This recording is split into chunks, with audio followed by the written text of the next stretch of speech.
So we're gonna set one up here, and I want to show you another spot that I think these work well. Is we're actually right on a logging road or four-wheeler trail. It goes back to a food plot. I like it because it's coming here and it turns, makes a turn, and so deer are gonna be able to see it from that end and from this end. And I usually put a camera here because there is an old kind of overhanging scrape here. It doesn't get used all year long. I get videos of it usually during the rut, but I get a ton of videos of deer cutting through this brush, and I can never get good pictures to tell what it is as they move through. So they kind of cut this corner. So what I'm going to try to do is put this right in the logging road, which will allow us just to drive right over the top of it, not have to move it or anything. When we come back with an ATV or a tractor, just run it right over. It'll come back up. But then my hope is that the deer will see it from both ends and come check it out.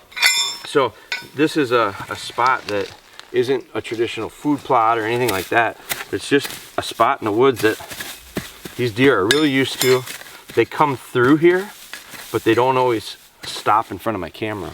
And so I get a lot of pictures, and I get a lot of, when I do have that camera on this scrape spot here, when they do use it, I get them to stop. But I get a ton of times where the does and the fawns don't stop. They just move right through, and a lot of the bucks are coming through, not hitting that licking branch.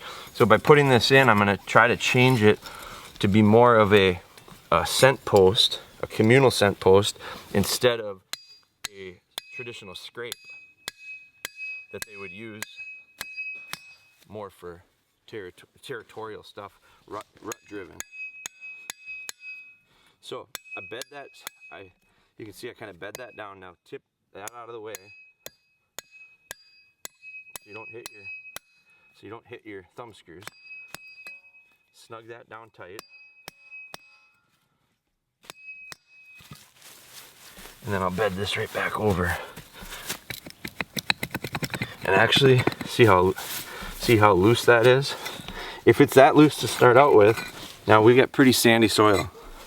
So one thing I'm gonna do is, to help that, I'm gonna scratch down even further and get it bedded even more.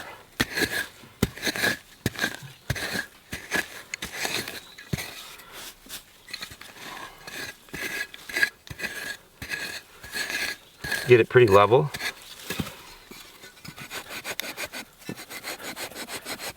There. Now let's shoot those stakes in. Real sandy soil. You can tell they go in pretty easy. But you want to make sure that that is level or plumb before you get it in.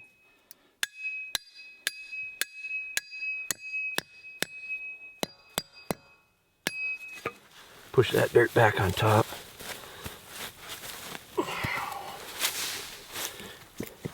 A lot better. Gosh, it's still loose.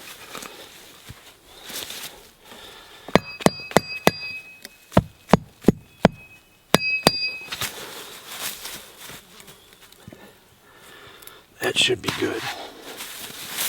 This soil is just a little bit loose for me. So now I gotta find a stick or a tree to put in it.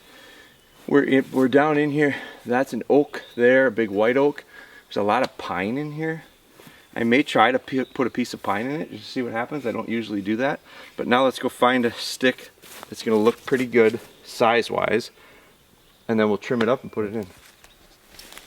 So I found this oak that actually laying here. I'm trying to see what tree it came off of. I don't see where it is. Oh, it's right here. Right behind us there's an oak. So this doesn't look the worst. It's a little crooked. Oak usually is a little crooked. But what I'm going to do is take this,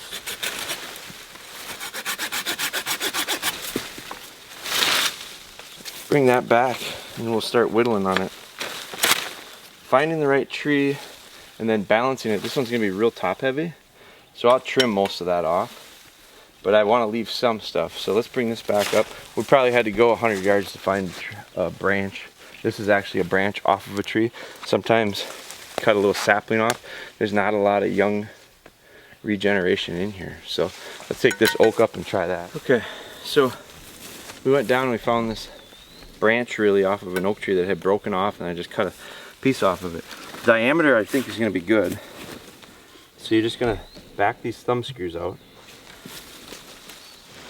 The reason that this is the size it is because in the wild, and we showed you before, back earlier, we were back in a food plot that I took an actual licking stick that was the deer had made, and I just moved it into our food plot. The size of an actual licking stick that they use is going to be less than 1.5 inches.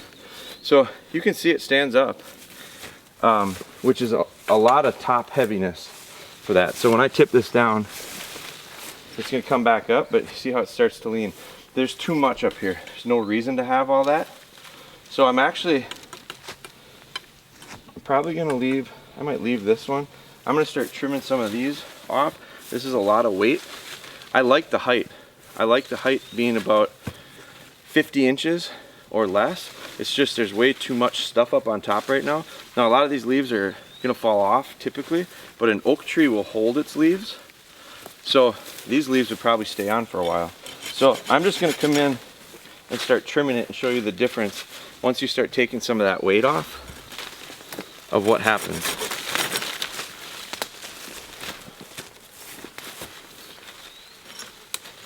No reason to have these way out here. So every time you trim it, it starts to change the balance of this thing. I'm gonna take this one off. And eventually, it starts looking like what that one did in that back food plot. Looks like a toothpick. I mean, they just whittle it down. This is gonna get rubbed on. This is gonna get licked. It's gonna get chewed. All sorts of stuff. So now when I start putting the pressure on it, it's going to come back pretty vertical. I like that.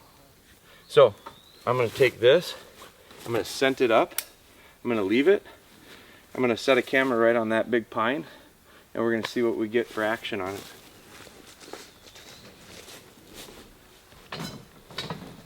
My goal with this setup is I've got a logging road that they're going to hopefully cruise. Problem is they fly through. They don't stop. I'm going to try to stop them here and get a good picture of them or a good video. The other objective is they cut this corner.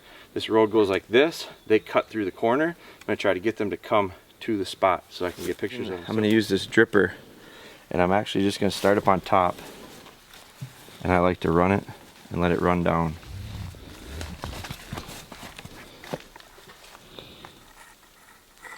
And cover as much of the surface area as I can. So I start on the top and I just kind of let it run down. And then I'll get it on the leaves.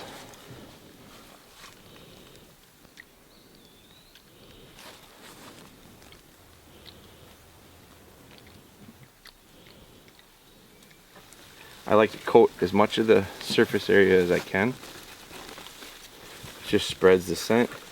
This is simply going to jumpstart the action of these deer interacting with it. Okay. If we can figure out a way to get them to come to one spot, we're going to get pictures of them. We're going to get lots of pictures of them, better pictures of them. We're going to get more pictures of them. And the key is no bait, no minerals. It's 100% natural. It's them utilizing this thing like a natural licking stick that they are using all the time in the woods. So we're just putting it where we want it.